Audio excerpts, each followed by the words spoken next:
We are at the Shared Decision Center with Dr. Stephen Cusin once again. And Dr. Cusin, this week we're going to be talking about risk versus preference. It's a hard sell to have people, patients, understand that when a doctor gives an opinion, it's an opinion. Your desire to take a risk and your preferences based on your goals is a big part of why and what you do and if you should do it or not. So many medical decisions are made on statistics and probability. Just last week there was a study. Doctors don't understand statistics. I don't. Statistics for the public is hard to understand. 20% of college graduates can't tell you the difference of a 1% risk versus a 5% risk.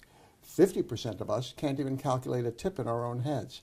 And so if doctors don't get it, don't communicate it well, how are patients going to understand it? And so in a place like this where it's calm, when you're stressed, decisions are more difficult and they tend to be less accurate.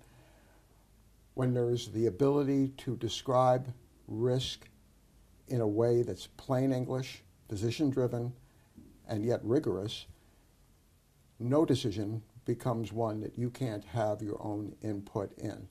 And that's the whole idea of a shared decision center. People feel powerless. They're not. You mentioned that the doctor's opinion is just an opinion, but most people, most lay people, patients, we go in and take that as gospel. It's like a GPS. Turn right, turn left, and it's okay with the GPS because it's science. The GPS, that satellite's going to put you within a couple of feet from where you really are.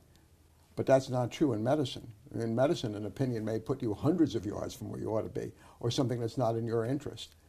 And so people think of medicine as like too impenetrable, too complicated, and they go along with things that are not necessarily in their interest or their preference or too risky for them. Dr. Cusin, thank you very much for joining us, and you can visit more with Dr. Cusin and read his blog at cnyhomepage.com. You can ask questions and learn more about it. Dr. Cusin, thank you for joining us. Joe, thank you.